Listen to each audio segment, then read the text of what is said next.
చాలా మంది అభిమానులను సొంతం చేసుకున్న మంది కొద్ది రోజులుగా ఈమె మీద ఆరోపణలు వస్తా ఉన్నాయి. దాదాపు 100 మంది నుంచి ఇందులో పెట్టుబడి పెడితే మీకు రెట్టింపు లాభాలు వస్తాయి, మీకు ఎక్కువ లాభాలు వస్తాయి అని చెప్తూ దాదాపు 100 నుంచి 150 మంది ఎవరైతే వ్యక్తులు ఉంటారో వాళ్ళ దగ్గర నుంచి డబ్బులు వసూలు చేసి ఆ డబ్బులకు వడ్డీ అసలు ఎట్లాగే రెట్టింపు లాభాలు ఇవ్వకుండా, లాభాలు పోను అసలు వీళ్ళు కట్టిన డబ్బులు కూడా మొత్తం ఇవ్వకుండా వాళ్ళని మోసం చేస్తా ఉన్నారని, వాళ్ళను ఇబ్బంది పెడతా ఉన్నారని ఆరోపణలు వచ్చాయి ఈ మధ్య కాలంలో. సో వాళ్ళంతా కలిసి ఒక లాయర్ను, సుబ్బారావు అనే ఒక లాయర్ను ఆశ్రయించారు. ఆ లాయర్ ద్వారా ఈమెకు ఫోన్లు చేయిస్తే ఆ లాయర్ను వీళ్ళు మంగ్లీ అట్లాగే శివ, ఉడుగుల వేణు ఎవరైతే ఉన్నారో వీళ్ళు ముగ్గురు ఫోన్లో లాయర్కు బెదిరింపులకు గురి చేసినట్లు లాయరు పంజాగుట్ట పోలీస్ స్టేషన్లో ఫిర్యాదు చేసిండు.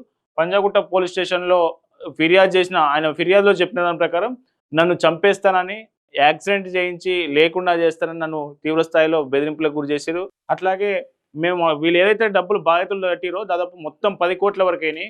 ఆ 10 కోట్ల డబ్బులు అసలు వడ్డీ ఇవ్వకుండా, లాభాలు ఇవ్వకుండా, ఆ లాభాలు వడ్డీ పక్కన పెడితే అసలు కట్టిన అమౌంట్ అసలు ఇవ్వకుండా వీళ్ళు వేధింపులకు గురి చేస్తున్నారనే ఆ ఫిర్యాదును పంజాగుట్ట పోలీస్ స్టేషన్లో సుబ్బారావు అనే న్యాయవాది అక్కడ ఫిర్యాదు చేయడం జరిగింది. పోలీసులు ప్రాథమికంగా కొంత విచారణ చేసి ఈ ముగ్గురు మీద బిఎన్ఎస్ యాక్ట్ కింద ఈ ముగ్గురికి మీద కేసు నమోదు చేసినట్టు తెలుస్తా ఉంది. మరి ఈ విచారణకు ఎప్పుడు పిలుస్తారు ఏంటి అనేది ఇంకా ముందు ముందు చూడాలి. మొత్తానికైతే మంగ్లీ మీద కేసు నమోదు అవడం అనేది కొంచెం చర్చనీయాంశంగా మారింది. అట్లాగే ఉడుగుల వేణు బలగం సినిమాను డైరెక్ట్ చేసి దాదాపు ఇండస్ట్రీకి మరోసారి అప్పటికే ఇండస్ట్రీలో ఉన్నప్పటికీ ఆ సినిమాతో కొత్త గుర్తింపు తెచ్చుకున్నటువంటి ఉడుగుల వేణు కూడా దీనికి సంబంధించి ఇష్యూలో ఉండడం, ఆయన కూడా బెదిరింపులకు గురి చేశారని న్యాయవాది ఫిర్యాదు చేయడం.